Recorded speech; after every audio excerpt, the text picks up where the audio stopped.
Hello everyone, welcome back to another story. Before we get started, comment below where you from and what time you are watching. And if you enjoy the stories, don't forget to like and subscribe.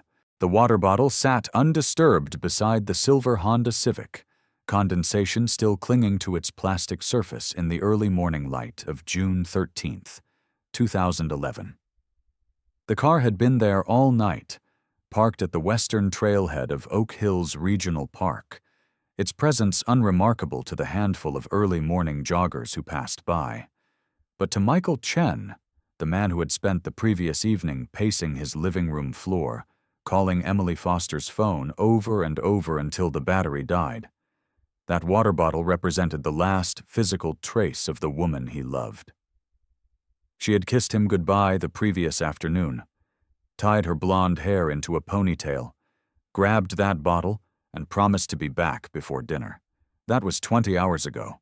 Emily Foster had vanished. Oak Hills, California, in the summer of 2011 was a community of approximately 8,000 residents, nestled in the San Bernardino County high desert, where the landscape shifted between scrub-covered hills and stands of resilient oak trees that gave the town its name.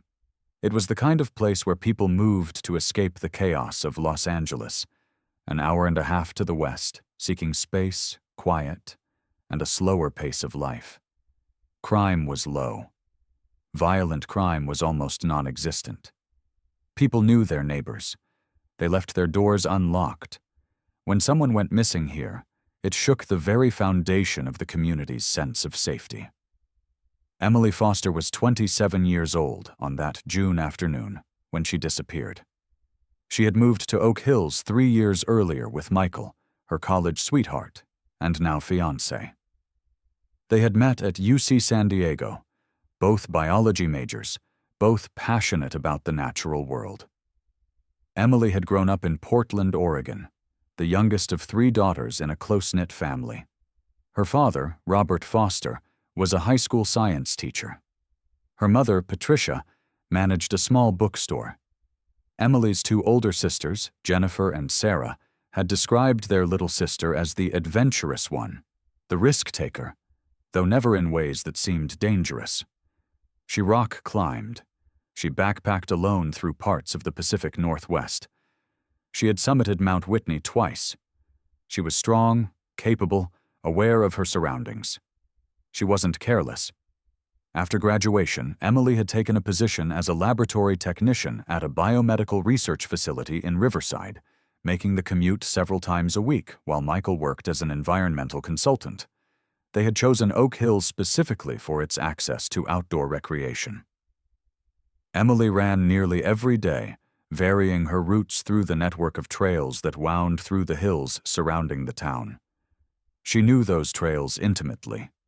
The western trailhead where her car was found was one of her favorites, offering a 5-mile loop that climbed gradually through oak woodland before opening onto exposed ridges with sweeping views of the high desert below. On that Sunday, June 12th, Emily had planned a late-afternoon run to escape the heat of midday. She left their small ranch house on Sycamore Drive at approximately 4:15. Michael was working on a project proposal, papers spread across their dining room table, classical music playing softly in the background. He remembered looking up as she came down the hallway in her running clothes, remembered the way the light caught her hair, remembered her smile. They discussed dinner plans. She suggested they order pizza, her treat, since he was working. She grabbed her phone, her water bottle, her car keys. She was wearing black running shorts, a teal tank top, and her well-worn trail running shoes. Around her wrist was the fitness tracker she wore religiously, a device that logged her mileage, her heart rate, her pace. She was meticulous about tracking her runs. Michael expected her home by 6:30, maybe 7 at the latest. When 7:30 came and went, he felt the first whisper of concern. He called her phone. It went to voicemail. He told himself she had probably extended her run, was caught up in the beauty of the evening, had forgotten to charge her phone. By 8:30, concern had shifted to worry. He called again. Nothing. He sent text messages that went undelivered. At 9, he got in his car and drove to the western trailhead, the most likely place she would have gone. That's when he found her Honda, found the water bottle, found no sign of Emily. Michael called the San Bernardino County Sheriff's Department at 9:47 that evening. The dispatcher took his information, his description of Emily, his explanation that this was completely unlike her. But in those first hours, the response was measured. Adults had the right to go where they pleased. Perhaps there had been a miscommunication. Perhaps she had run into a friend and lost track of time. Perhaps she had decided to extend her run and was even now making her way back to her car. The dispatcher logged the call, but advised Michael that 24 hours was the general waiting period before initiating a formal missing persons investigation. Michael didn't wait. He grabbed a flashlight from his car and headed up the trail, calling Emily's name into the gathering darkness. Other evening hikers, hearing his shouts, stopped to ask what was wrong, then joined the search. Within an hour, a dozen people were combing the main trail with flashlights and cell phone lights, their voices echoing through the hills. By midnight, Michael had to accept that he wasn't going to find her in the dark. He went home, called Emily's parents in Portland, and delivered the news that no parent wants to hear. Their daughter was missing. The Foster family descended on Oak Hills within 24 hours. Robert and Patricia caught the first flight out of Portland Monday morning. Jennifer drove down from Sacramento. Sarah flew in from Chicago, where she was completing her medical residency. They gathered at the house on Sycamore Drive. This family who had always been so close, now united by fear and the desperate need to do something, anything, to bring Emily home. The house became command central. Maps went up on the walls. Phone trees were organized. Social media accounts were created. Missing person flyers were designed, printed, and distributed throughout Oak Hills and surrounding communities. The official investigation began in earnest on Monday, June 13th. Detective Sarah Alvarez of the San Bernardino County Sheriff's Department took lead on the case. She was a 15-year veteran, experienced in missing persons cases, though most of those had ended with the person being found safe within 48 hours. She arrived at the Foster Chen residence Monday afternoon to interview Michael, to gather details about Emily's habits, her state of mind, her relationships. Michael was exhausted, his eyes red from lack of sleep and tears he couldn't hold back. He answered every question thoroughly. No, Emily hadn't been depressed or anxious. No, there were no problems in their relationship. Yes, they were happy, planning their wedding for the following spring. No, she didn't have any enemies, any stalkers, anyone who had made her uncomfortable. She was cautious, but not paranoid. She was friendly, but not naive. Detective Alvarez and her team conducted a thorough search of the western trailhead area Monday afternoon. They found Emily's car exactly as Michael had described. The water bottle was processed for fingerprints only Emily's. The car was unlocked, keys in the ignition, as if she had meant to be gone only briefly. Her purse was in the passenger seat, her wallet inside. Nothing appeared to have been taken. Her phone was not in the car. Search and rescue teams were deployed to comb the trail system. Helicopters equipped with thermal imaging flew over the area. Bloodhounds were brought in, given Emily's scent from clothing at the house, and set loose at the trailhead. The dogs picked up a trail heading east on the main path, followed it for approximately 2 miles, then lost it near a service road that cut through the park. The service road was significant. It was used primarily by park maintenance vehicles, wasn't shown on most trail maps, and wasn't widely known to casual hikers. But someone familiar with the area would know about it. The dogs losing Emily's scent there suggested several possibilities. She might have gotten into a vehicle. She might have been taken into a vehicle. The service road became a focal point of the investigation. Search efforts intensified over the following days. The community response was overwhelming.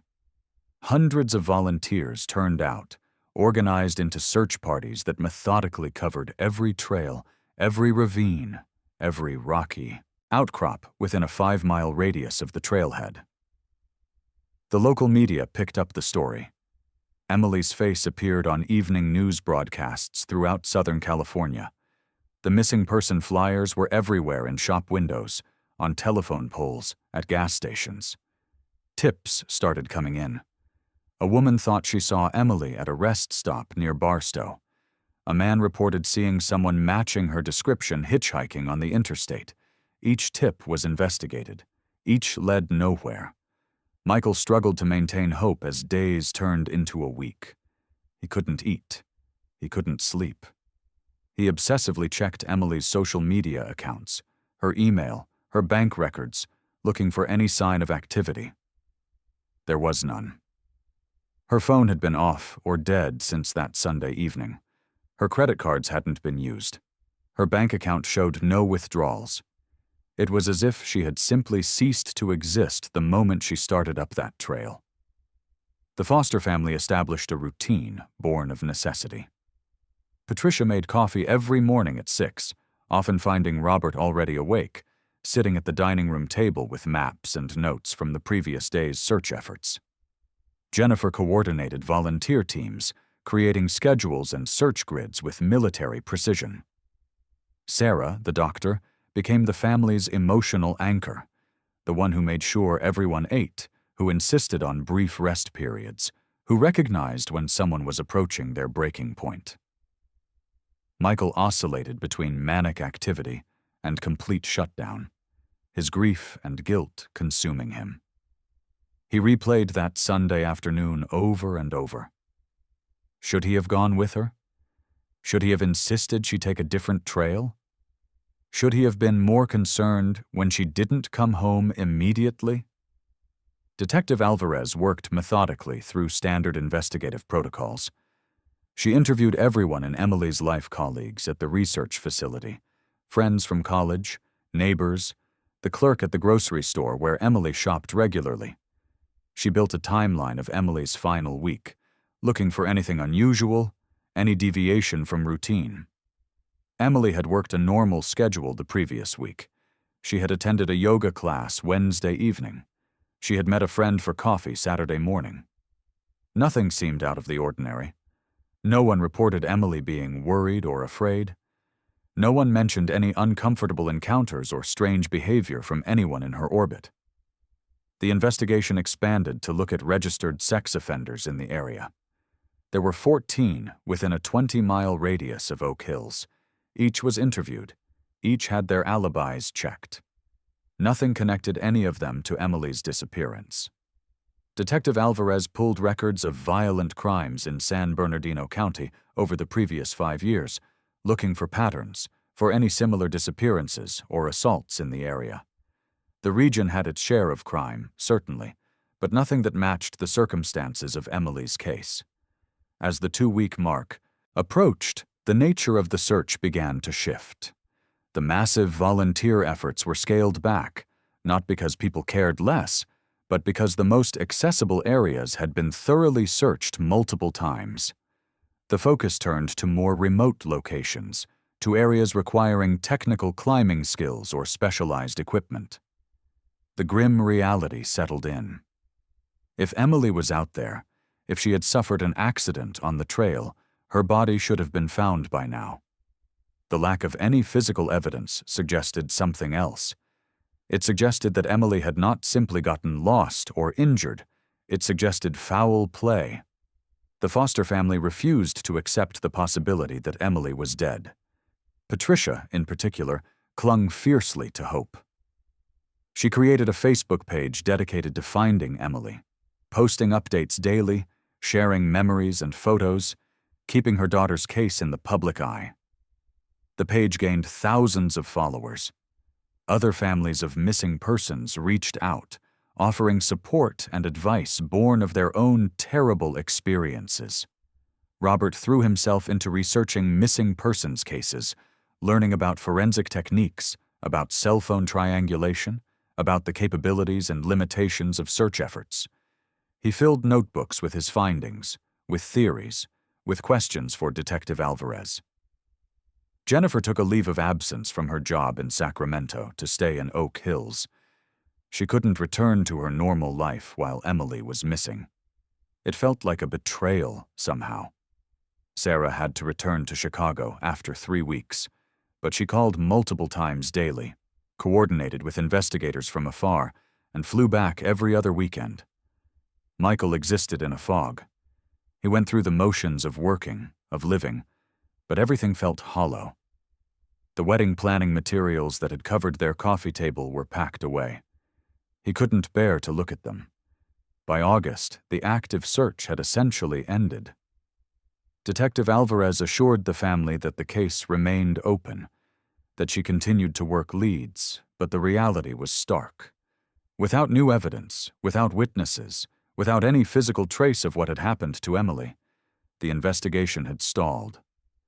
The case file grew thick with dead-end interviews and exhausted leads. Emily's disappearance became one of those terrible mysteries that haunt law enforcement, the cases they think about late at night, the ones that never truly close in their minds even when they're forced to move on to new investigations. The Foster family established a new kind of normal, a life lived in the shadow of not knowing. They returned to their homes, to their jobs, but they were fundamentally changed. Patricia developed insomnia, lying awake at night imagining scenarios, each one more terrible than the last. Robert became obsessed with unsolved cases, convinced that somewhere in the patterns of other disappearances, he would find the key to understanding what happened to his daughter. Jennifer struggled with survivor's guilt, wondering why she was safe in Sacramento while Emily was gone. Sarah threw herself into a residency, working punishing hours, using exhaustion to avoid feeling too much. Michael couldn't stay in the house on Sycamore Drive. Every corner held memories of Emily. He moved into an apartment in Riverside, closer to work, further from the trails where she had vanished. He boxed up her belongings, unable to throw anything away, but unable to look at it either. The boxes went into storage, this suspended state matching his own psychological limbo. He existed but didn't live. He functioned but didn't feel. Other people moved on with their lives, as people do, but Michael was frozen in that Sunday afternoon in June, forever waiting for Emily to come home. The first anniversary of Emily's disappearance brought renewed media attention. Local news stations ran retrospective pieces. The Facebook page saw a surge in activity. The family organized a vigil at the Western Trailhead, and hundreds of people attended. This community that had embraced the Fosters in their grief, that had never stopped thinking about Emily. Detective Alvarez attended the vigil, as did several members of the search and rescue teams. They all stood together in the fading light, candles flickering in the evening breeze, and thought about the vibrant young woman who had come to these trails seeking peace and beauty, and had found something else entirely. By 2012, the case was functionally cold. Detective Alvarez had been promoted and transferred.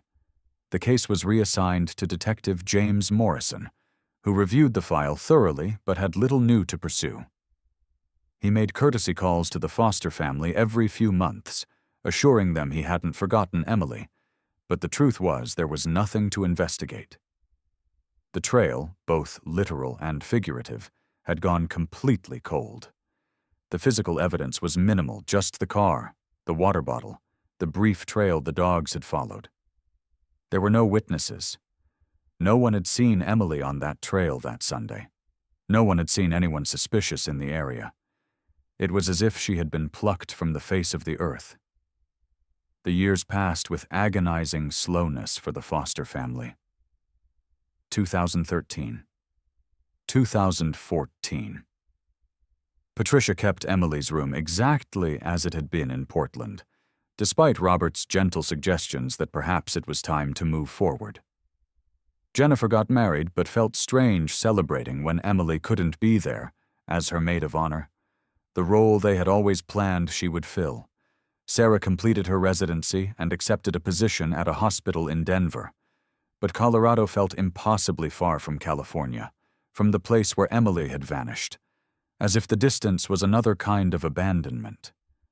Michael tried to date.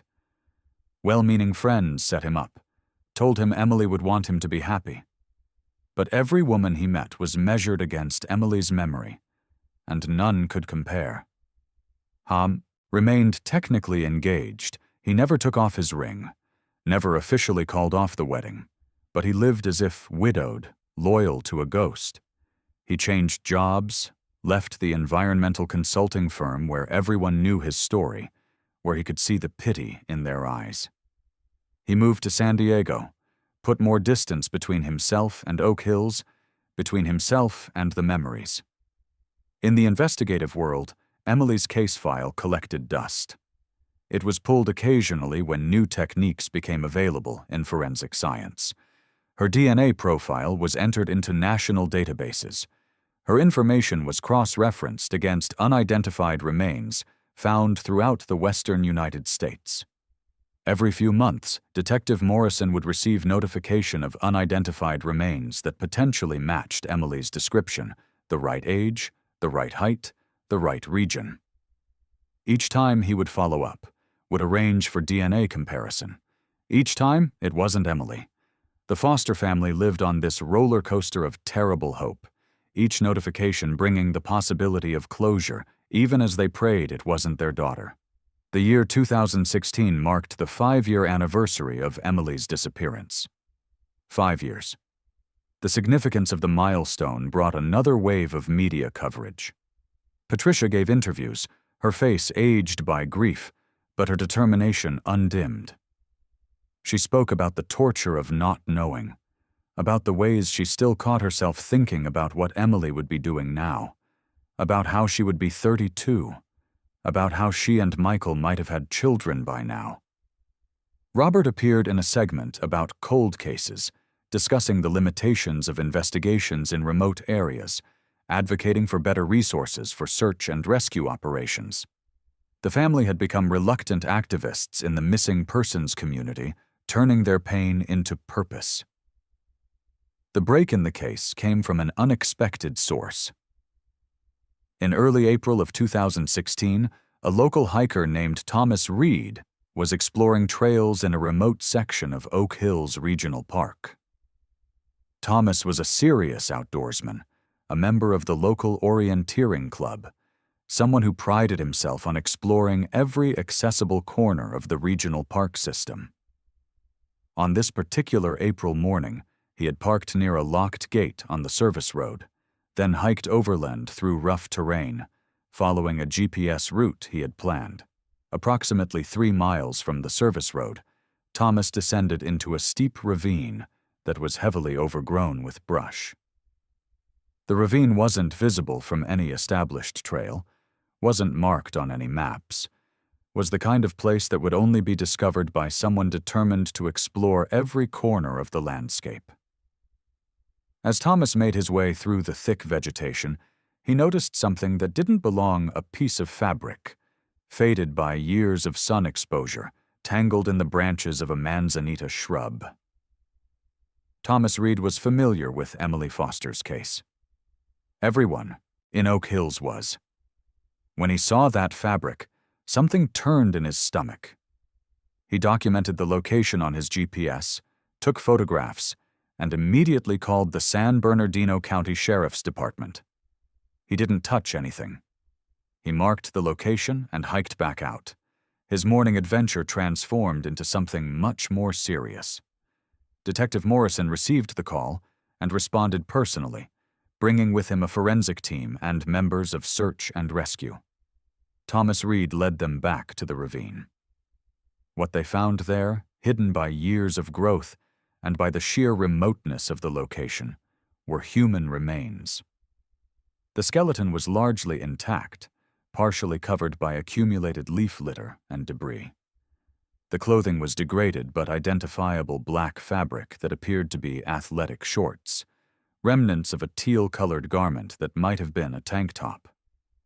Near the remains was a cell phone, its case cracked and faded, and approximately 15 feet up the ravine slope was a running shoe. A woman's trail running shoe, lodged between two rocks.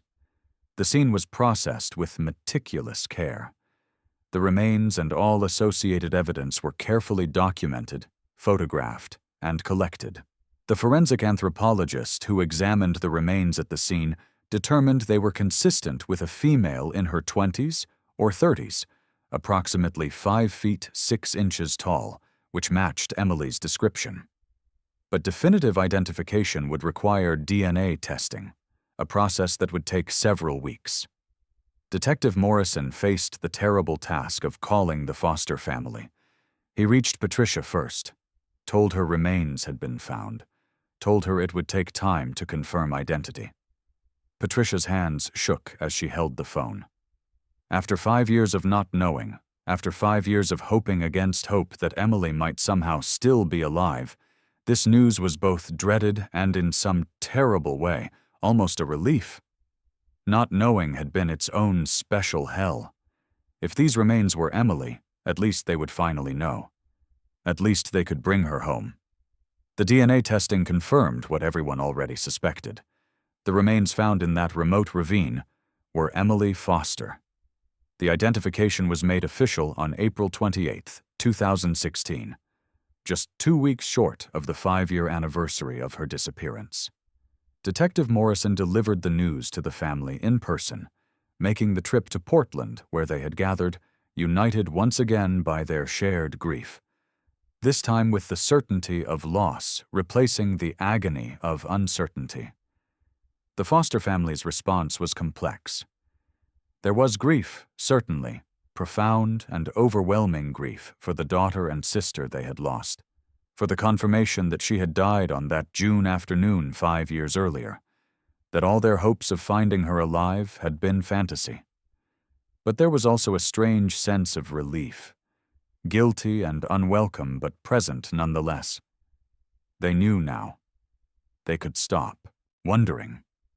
They could begin the process of actually mourning rather than existing in perpetual limbo. But knowing Emily was dead raised new questions. How had she died? Why was she in that remote ravine so far from any established trail? What had happened to her on that June afternoon? The forensic examination of the remains provided some answers but raised other mysteries. The forensic anthropologist found evidence of trauma to the skull, a fracture consistent with a blow from a heavy object. The hyoid bone in the throat showed damage suggesting strangulation. These findings indicated Emily had died from homicide, not from an accident on the trail, as some had hoped might be the case. The evidence collected from the scene became the foundation of a new investigation. Emily's cell phone, despite years of exposure to the elements, yielded crucial data when examined by forensic specialists. The phone itself no longer functioned, but data was extracted from its memory chip. The last activity on the phone was at 5:47 in the afternoon on June 12, 2011. Emily had received a text message at that time, but hadn't opened it. More significantly, the phone's location data, triangulated from cell tower records that had been pulled years earlier but not fully analyzed, showed that the phone had traveled from the western trailhead area towards the service road, then gone offline. This data, combined with the location where the remains were found, allowed investigators to reconstruct a rough timeline and geography of Emily's final hours. She had started her run at the western trailhead around 4:30 in the afternoon. She had likely run the main trail, possibly encountered someone either on the trail or near the service road. Something had happened there. Either she had been forced into a vehicle or had accepted a ride from someone she knew or trusted. She had been transported to the remote ravine, where she had been killed and her body hidden. The realization that Emily had likely known her killer struck the family hard. They had always imagined a random predator, a stranger lurking on the trail. The idea that she might have trusted the person who killed her, might have been smiling and talking with them moments before her death, was somehow more terrible. Detective Morrison began the painstaking process of re-interviewing everyone who had been questioned in the original investigation, this time with the benefit of knowing where Emily had been found, with the benefit of forensic evidence that pointed toward someone with knowledge of the area, someone who knew about that remote ravine. The breakthrough came from a seemingly minor piece of evidence. Among Emily's remains, forensic technicians had found traces of automotive oil and what appeared to be fibers from industrial carpeting, the kind used in vehicle cargo areas or truck beds. This suggested she had been transported in someone's vehicle, likely a truck or van. Investigators pulled records of vehicle registrations for all individuals who had been interviewed in the original investigation. One name stood out. David Brenner was 53 years old in 2011, living alone in a house on Mesa Drive, just 4 blocks from the Foster Chen residence on Sycamore Drive. He was a maintenance worker for the San Bernardino County Parks Department, a job he had held for 20 years. He knew the regional park system intimately, including the service roads and remote areas that most visitors never saw. He drove a work truck, a county vehicle that he was permitted to take home. He had been interviewed in the original investigation as part of the neighborhood canvass. At the time, he had said he didn't know Emily well, had maybe waved to her once or twice when seeing her in the neighborhood, but had no significant interaction with her. Detective Morrison reviewed the notes from that original interview. Brenner had been cooperative, had agreed to let investigators look at his truck, though this had been done only cursorily, as he wasn't considered a serious suspect at the time. He had stated he was home alone on that Sunday evening in June 2011, had no one to verify his whereabouts, but that hadn't seemed significant at the time. Now, with the benefit of knowing where Emily had been found, with the benefit of knowing she had likely been transported in a vehicle with industrial carpeting, David Brenner became a person of extreme interest. Investigators began building a comprehensive profile of Brenner. They discovered he had a minor arrest record from 20 years earlier, a domestic disturbance call involving an ex-girlfriend who had claimed he became aggressive when she tried to break up with him. No charges had been filed. They interviewed co-workers at the Parks Department who described Brenner as quiet, competent at his job, but a loner. Some mentioned he could be intense, that he sometimes made female co-workers uncomfortable with his staring, though nothing had ever risen to the level of an official complaint. Most significantly, investigators obtained a warrant for Brenner's property, both his house and any storage units or secondary locations associated with him. In his garage, covered by a tarp and buried under years of accumulated junk, they found a metal pipe, approximately 2 feet long and 3 inches in diameter. The pipe was heavily corroded, but forensic examination revealed traces of biological material in the crevices of the metal. DNA testing on this material proved to be a match for Emily Foster. The walls began closing in on David Brenner. Investigators obtained warrants for his cell phone records from June 2011. The records showed his phone had been in the vicinity of Oak Hills Regional Park on the afternoon of June 12th. Cell tower triangulation placed him near the service road around the same time Emily's phone had traveled there. When confronted with this evidence, Brenner initially denied any involvement, claimed he had been doing routine maintenance, work in the park that day, which was why his phone pinged towers in that area. But the evidence was overwhelming. The DNA on the pipe, the cell phone records, his knowledge of the remote ravine where Emily's body had been found, his opportunity as someone who lived near Emily and would have been a familiar, non-threatening face if she had encountered him.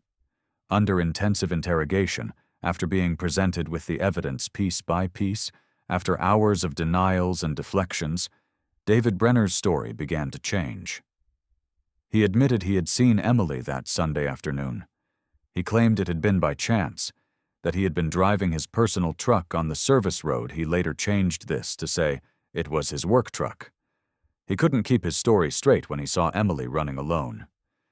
He claimed he had stopped to offer her a ride back to the trailhead, claimed he was just being neighborly, claimed she had accepted.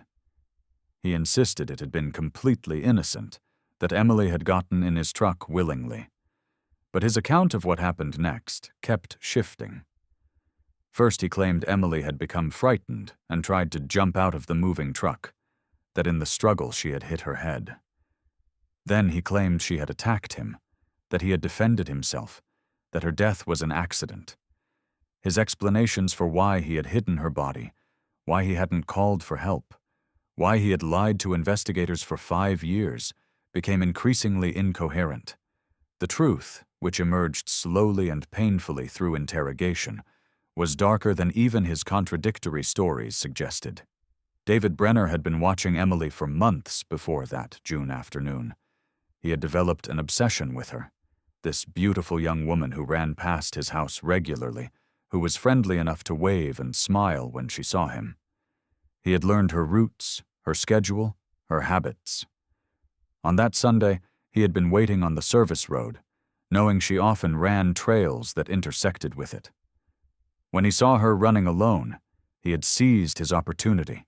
He had flagged her down, had told her there was a mountain lion spotted in the area, that the Park Service was warning hikers to avoid certain trails, had offered her a ride to safety.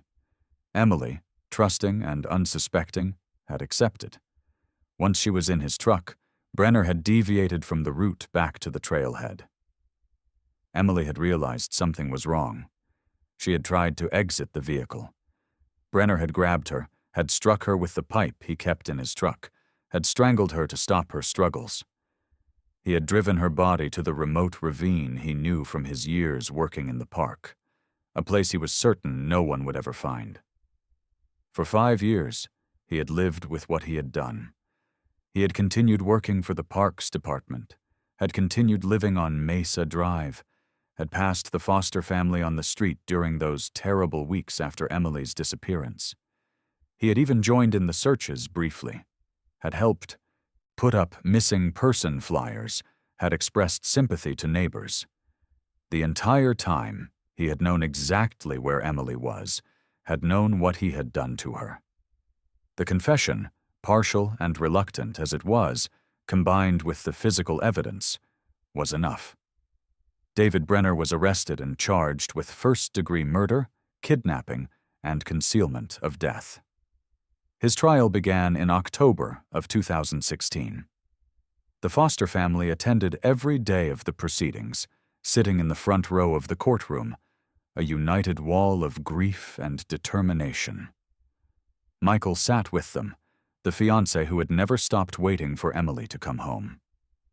The trial laid bare every terrible detail of Emily's final moments. Forensic experts testified about the evidence, about the blow to her skull, about the strangulation that had ended her life. Cell phone experts walked the jury through the location data that placed both Emily and Brenner in the same area at the same time. Co-workers testified about Brenner's inappropriate behavior, about comments he had made about women in general, and about Emily specifically, that suddenly took on sinister meaning in hindsight. The defense tried to argue that Emily's death had been accidental, that Brenner had panicked, that his concealment of the body and his lies to investigators were the actions of a frightened man, not a calculated killer. But the prosecution systematically dismantled this argument. The forensic evidence showed Emily had been struck with significant force, had been strangled with enough pressure to fracture her hyoid bone. These were not the actions of someone caught in an accidental altercation. These were the actions of someone intent on killing.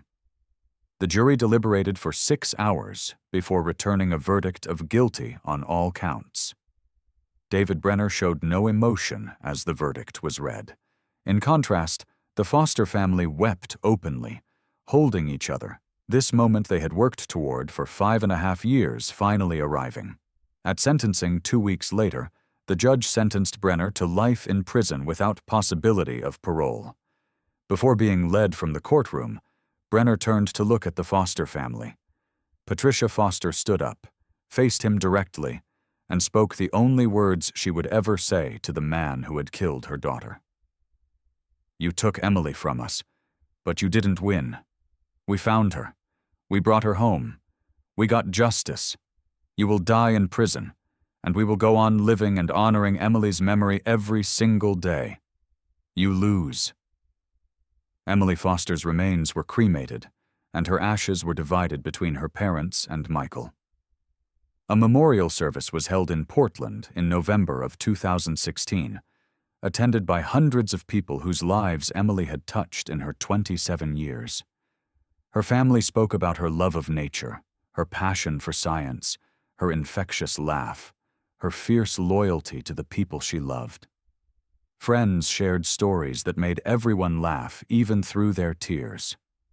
Michael spoke last, his voice breaking as he described the woman he had planned to marry, the life they would never have together, the children they would never raise. In Oak Hills, the community raised funds for a permanent memorial at the western trailhead of the regional park. A bronze plaque was installed on a large boulder, engraved with Emily's name, her dates, and a simple message: she loved these trails. The plaque also included a safety message encouraging hikers to stay aware, to tell someone their plans, to trust their instincts. Emily's death had shattered the community's sense of invulnerability, but from that tragedy came a renewed commitment to safety and to looking out for one another. The Foster family established the Emily Foster Foundation, dedicated to supporting search efforts for missing persons and to providing resources for families navigating the nightmare of having a loved one disappear. Patricia threw herself into this work with fierce determination, channeling her grief into helping others, ensuring that Emily's death would save lives and support families in the future. Robert became an advocate for improved forensic resources, for better training for search and rescue teams, for more sophisticated technology to aid in locating missing persons. Jennifer and Sarah both struggled with survivor's guilt for years, working through their feelings in therapy, gradually learning to live with the loss without being consumed by it. Jennifer named her second daughter Emily, ensuring her sister's name would continue in the family. Sarah became involved in volunteer search and rescue work in Colorado, using her medical skills and her intimate understanding of what families of missing persons endure to make a difference. Michael's journey was perhaps the longest. He kept Emily's engagement ring in a small box that he carried with him for years. He eventually met someone, a woman named Lauren who knew about Emily, who understood that first love and lost love would always be part of Michael's story. They married in 2019. On their wedding day, Michael wore his original wedding suit, the one he had bought to marry Emily, and he placed a single rose on the chair next to him during the ceremony, honoring the woman who should have been there. The case of Emily Foster's disappearance and murder became a subject of study in law enforcement circles. It highlighted the importance of thoroughly investigating seemingly ordinary individuals in the initial phases of a missing persons case. It demonstrated the value of maintaining open cases even when leads dry up, of periodically reviewing evidence as new forensic techniques become available. It showed how patient, methodical police work combined with community vigilance and a bit of chance in the form of a dedicated hiker exploring a remote ravine could solve a case that had seemed hopeless. For the citizens of Oak Hills, Emily's case served as a sobering reminder that danger could lurk behind familiar faces, that assumptions about safety could be deadly, that small communities were not immune to the darkness that existed in the world. But it also demonstrated the power of community solidarity, the importance of never giving up on finding answers, and the capacity of human beings to transform grief into purpose. The Western Trailhead, where Emily's car was found that June evening in 2011, remains a popular starting point for hikers. People still park there, still set off into the oak-covered hills, still enjoy the beauty that drew Emily to these trails. But now, many of them pause at the boulder with the bronze plaque, reading Emily's name, thinking about the young woman who came here seeking peace and adventure and found tragedy instead. Some leave flowers. Some leave small stones stacked on the boulder, a hiking tradition of remembrance. Some just stand silently for a moment before continuing on their way, a little more aware, a little more cautious, carrying Emily's memory with them into the hills.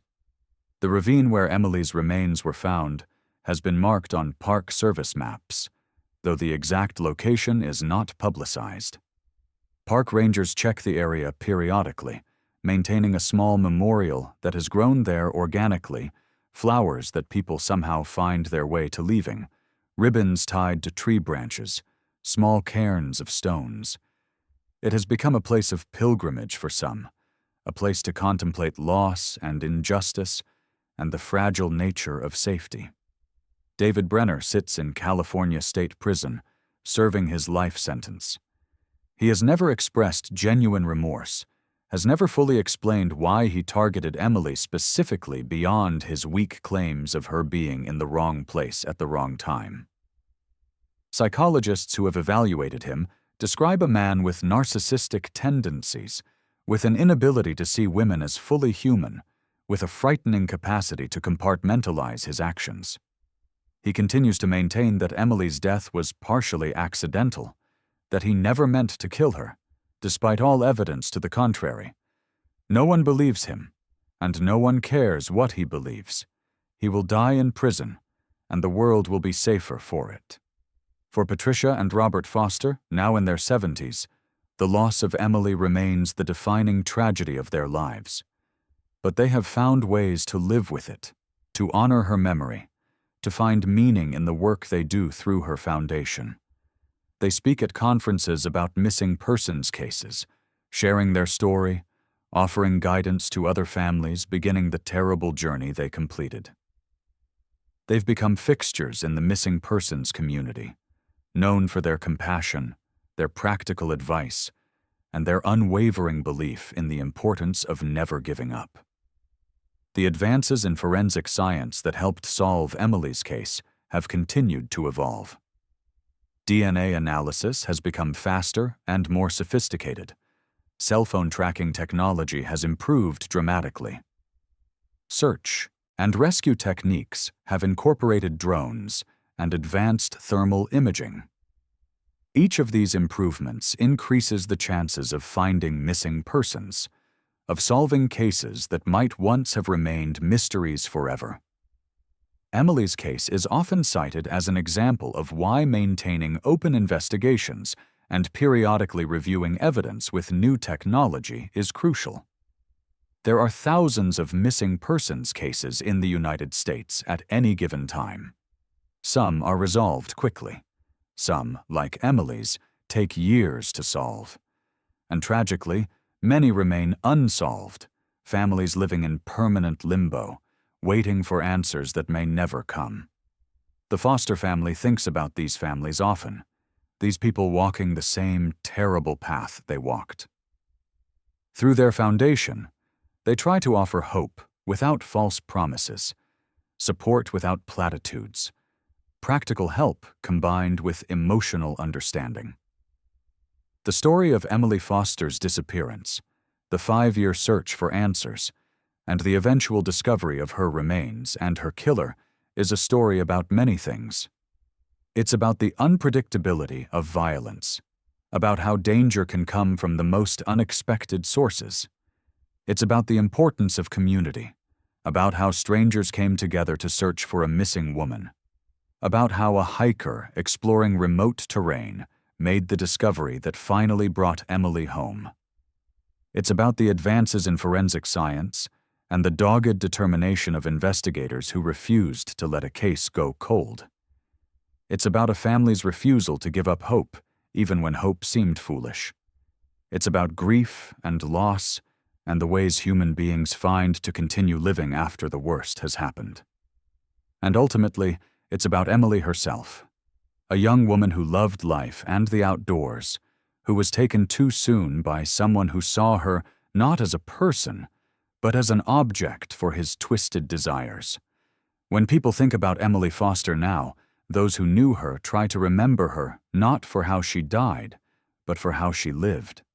They remember her laugh, loud and uninhibited. They remember her passion for her work in the lab, her excitement about contributing to research that might someday help people. They remember her on the trails, moving with grace and confidence through the landscape she loved. They remember her wedding planning, the joy in her eyes when she talked about marrying Michael, about the life they were building together.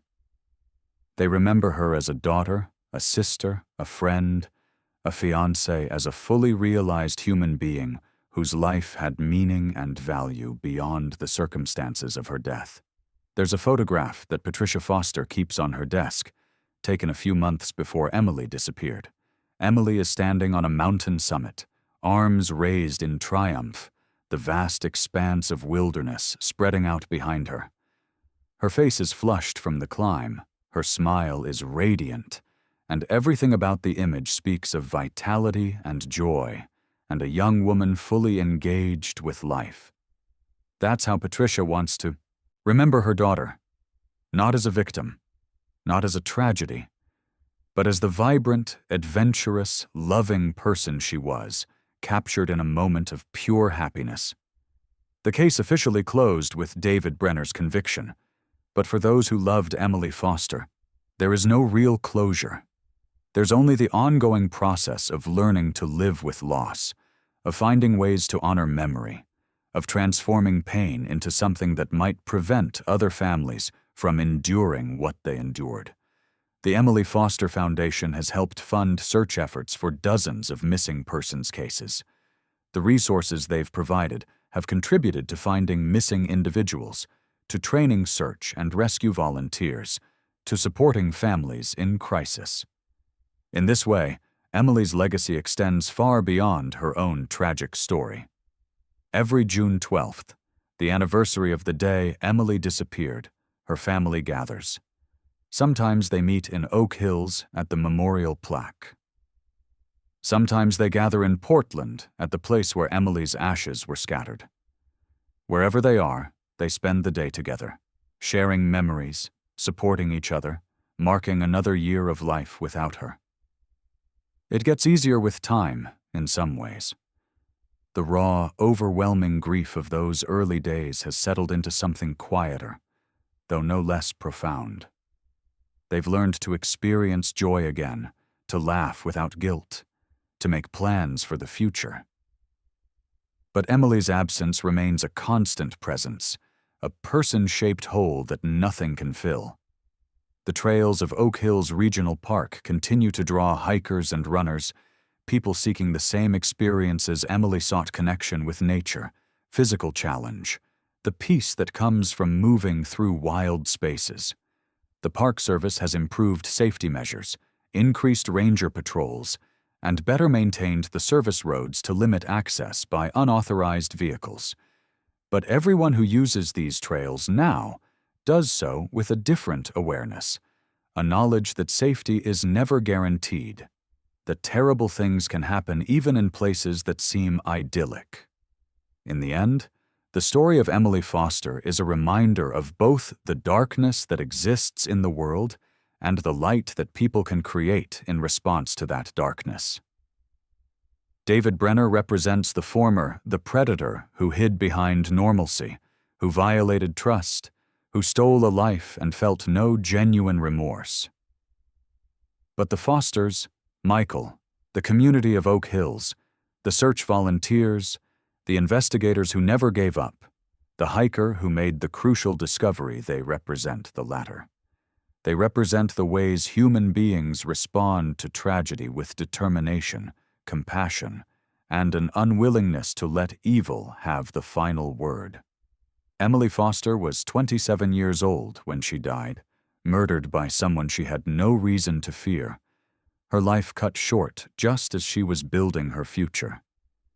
She deserved better. She deserved to run those trails safely. She deserved to marry the man she loved. She deserved to live a full life, to pursue her career, to maybe have children, to grow old. She deserved all the things that were taken from her on that June afternoon. But though her life was stolen, her memory remains. In her family, in her foundation, in the minds of everyone her story touched. Emily Foster is remembered not as a victim, but as a person vibrant, loving, full of life, gone far too soon, but never forgotten.